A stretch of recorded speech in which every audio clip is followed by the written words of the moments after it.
भारतीय इस्पात संघ ने हाल ही में किसे अपना नया अध्यक्ष नियुक्त किया है, तो वो है दिलीप उम्मेन।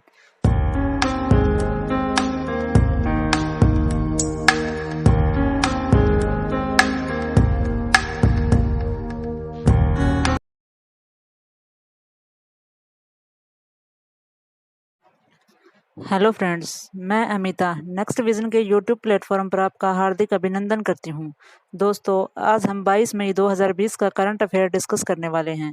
22 मई 2020 का करंट अफेयर डिस्कस करने से पहले देखते हैं कि 22 मई की इतिहास के पन्नों में क्या महत्वपूर्ण बातें रही हैं। तो आइए देखते हैं इतिहास के पन्नों में 22 मई। 22 मई 1925 को हिंदी और रूसी साहित्य के आधुनिक सेतु निर्माताओं में से एक मदन लाल मधु का जन्म हुआ था। आज ही के दिन 1990 में उत्तरी और दक्षिणी यमन के विलय के साथ संयुक्त यमन गणराज्य का अभ्युदय हुआ। 1992 में आज ही के दिन बोस्निया, स्लोवेनिया और क्रोएशिया संयुक्त राष्ट्र संघ के सदस्य बने। 2003 में अल्जीरिया में आए विनाशकारी भूकंप में हजारों से भी अधिक लोग मारे गए। 2007 में आज ही के दिन गणितज्ञ श्रीनिवास वर्धन को 2007 में नॉर्वे का अबेल पुरस्कार प्रदान किया गया। और अब आज का करंट अफेयर। हमारा पहला टॉपिक है, भारतीय वायुसेना IAF ने कितने करोड़ रुपए की 3 बड़ी अधिग्रहण परियोजनाओं को रोकने का निर्णय लिया है, तो वो है 8,000 करोड़ रुपए की योजनाएं। वायुसेना प्रमुख RKS भदौरिया ने 18 मई को सूचित किया कि सेना अतिरिक्त पिलाट्स बेसिक ट्रेनर विमान खरीदने की अपनी इस योजना को अब आगे नहीं बढ़ेगी। अतिरिक्त होक ट्रेनर विमान खरीदने की भी योजना थी, लेकिन फिलहाल इस खरीद को भी रोक दिया गया है। एक अन्य जगुआर री इंजनिंग योजना की भी, जो पूरी तरह से आयात पर निर्भर थी, लेकिन वायुसेना ने इस परियोजना को भी रोकने का फैसला किया है। इस परियोजना के तहत जगुआर लड़ाकू विमानों को भी अमेरिका के हनीवेल कॉरपोरेशन के नए इंजनों से लैस किया जाना था। टॉपिक नंबर 2, विश्व बैंक और भारत सरकार ने हाल ही में कितने मिलियन डॉलर के समझौते पर हस्ताक्षर किए हैं, तो वह है 750 मिलियन डॉलर। विश्व बैंक ने भारत के कोविड-19 सामाजिक सुरक्षा प्रतिक्रिया कार्यक्रम में तेजी लाने के लिए 1 बिलियन डॉलर की सहायता का आश्वासन दिया है। इसका मुख्य उद्देश्य कोविड-19 महामारी के कारण प्रभावित होने वाले कमजोर परिवारों की रक्षा करना है। इस कार्यक्रम ने भारत के प्रति विश्व बैंक की कुल प्रतिबद्धता को 1 बिलियन डॉलर से बढ़ाकर 2 बिलियन डॉलर कर दिया है। विश्व बैंक ने अप्रैल 2020 में 1 बिलियन अमेरिकी डॉलर के वित्तीय समर्थन की घोषणा की थी। और अब टॉपिक नंबर 3, भारत ने फिलिस्तीनी शरणार्थियों के कल्याण हेतु काम करने वाली संयुक्त राष्ट्र राहत और निर्माण एजेंसी को कितने मिलियन अमेरिकी डॉलर की सहायता राशि प्रदान की है, तो ये है 2 मिलियन अमेरिकी डॉलर।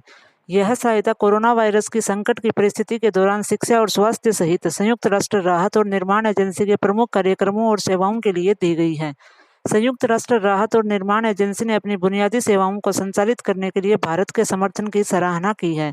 यह सहायता ऐसे समय की जा रही है जब पूरी दुनिया कोविड-19 महामारी द्वारा उत्पन्न चुनौतियों का सामना कर रही है। टॉपिक नंबर 4, भारतीय इस्पात संघ ने हाल ही में किसे अपना नया अध्यक्ष नियुक्त किया है, तो उत्तर है दिलीप उम्मेन। भारतीय इस्पात संघ ने दिलीप उम्मेन को अपना नया अध्यक्ष नियुक्त किया है। उनका कार्यकाल तत्काल शुरू हो गया है। इससे पहले इस पद पर टाटा स्टील के CEO TV नरेंद्रन का कार्यकाल अगस्त में समाप्त होने वाला था। उन्होंने उससे पहले 1 मई को अध्यक्ष पद से हटने का फैसला किया। दिलीप उम्मेन को सर्वसम्मति से 2 वर्ष के लिए अध्यक्ष चुना गया है। भारतीय इस्पात संघ के बयान में कहा गया है कि दिलीप उम्मेन का इस्पात उद्योग में 37 साल से अधिक का अनुभव है। वे भारतीय प्रौद्योगिकी संस्थान IIT खड़गपुर में पढ़े हुए हैं। टॉपिक नंबर 5, किस देश के प्रधानमंत्री थॉमस थाबाने ने औपचारिक रूप से अपने पद से इस्तीफा दे दिया है, तो वे हैं लेसोथो। अफ्रीकी देश लेसोथो के प्रधानमंत्री थॉमस थाबाने ने औपचारिक रूप से अपने पद से इस्तीफा दे दिया है। उनके खिलाफ उनकी पूर्व पत्नी की 2017 में हत्या के केस में शामिल होने का आरोप लगाया जा रहा था।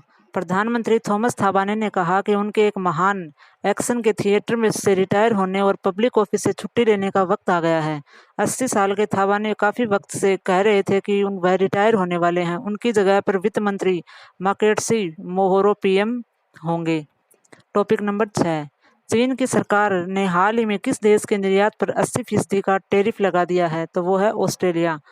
चीन की सरकार ने हाल ही में ऑस्ट्रेलिया के निर्यात पर 80% का टैरिफ लगा दिया है। चीन के इस कदम से दोनों देशों के राजनयिक संबंध बिगड़ गए हैं।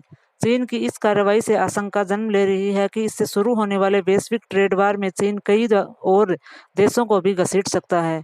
वायरस के प्रसार को लेकर चीन पर शुरुआत से ही कई आरोप लगाते रहे हैं।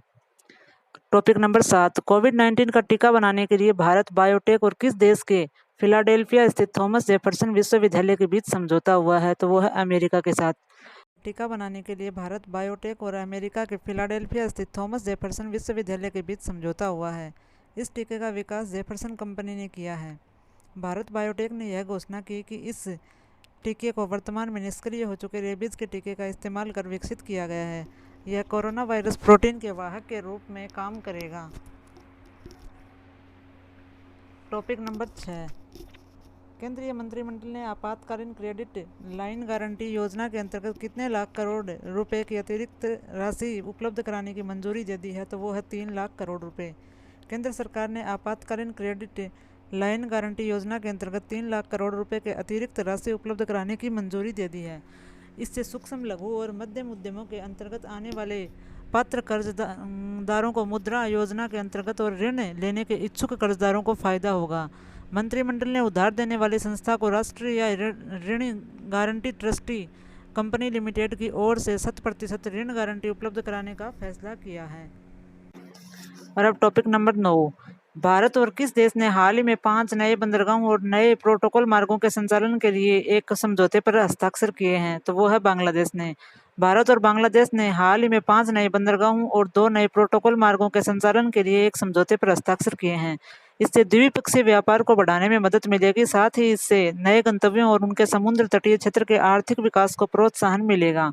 बांग्लादेश की ओर 5 नए पोर्ट ऑफ कॉल राजशाही, सुल्तानगंज, चिलमारी, दाऊदकांडी और बहादुराबाद हैं, जबकि भारतीय पक्ष की ओर से ये धुलियान, माइया, कोलाघाट, सोनामुरा और जोगीगोफा हैं।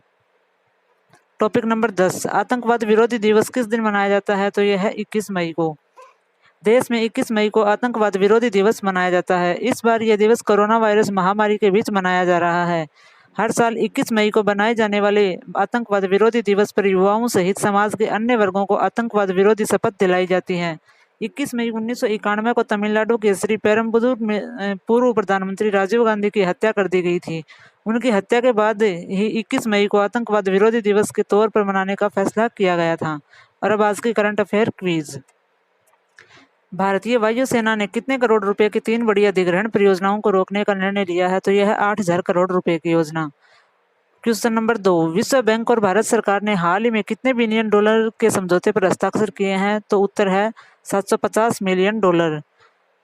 क्वेश्चन नंबर 3, भारत ने फिलिस्तीनी शरणार्थियों के कल्याण हेतु काम करने वाली संयुक्त राष्ट्र राहत और निर्माण एजेंसी को कितने मिलियन अमेरिकी डॉलर की सहायता राशि प्रदान की है? उत्तर है 2 मिलियन अमेरिकी डॉलर।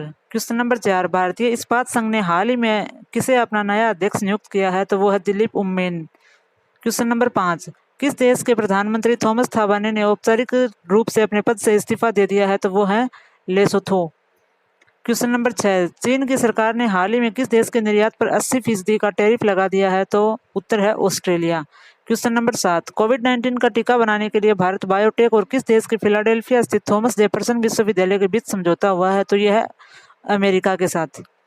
क्वेश्चन नंबर 8, केंद्रीय मंत्रिमंडल ने आपातकालीन क्रेडिट लाइन गारंटी योजना के अंतर्गत कितने लाख करोड़ रुपए की अतिरिक्त राशि उपलब्ध कराने की मंजूरी दी है? तो 3 लाख करोड़ रुपए। क्वेश्चन नंबर 9, भारत और किस देश ने हाल ही में 5 नए बंदरगाहों और 2 नए प्रोटोकॉल मार्गों के संचालन के लिए एक समझौते पर हस्ताक्षर किए हैं? उत्तर है बांग्लादेश। और अब अंतिम क्वेश्चन, आतंकवाद विरोधी दिवस निम्न में से किस दिन मनाया जाता है? तो यह है 21 मई को। अगर आपको हमारा ये वीडियो पसंद आया है तो इसे लाइक करें, हमारे चैनल को सब्सक्राइब करें। अगर आपको ये PDF चाहिए तो नीचे दिए गए WhatsApp नंबर पे आप मैसेज कर सकते हैं, या इस हमारे चैनल से संबंधित कोई सुझाव देना चाहते हैं तो नीचे दी गई मेल ID पे मेल भी कर सकते हैं, या प्ले स्टोर में आप जाकर हमारा द गुरुजी ऐप भी डाउनलोड कर सकते हैं। अगर इससे संबंधित कोई समस्या आ रही है तो नीचे दिए गए WhatsApp नंबर पर आप मैसेज कर सकते हैं, या फिर नीचे दी गई मेल ID पे मेल भी कर सकते हैं। धन्यवाद दोस्तों। जय हिंद, जय भारत।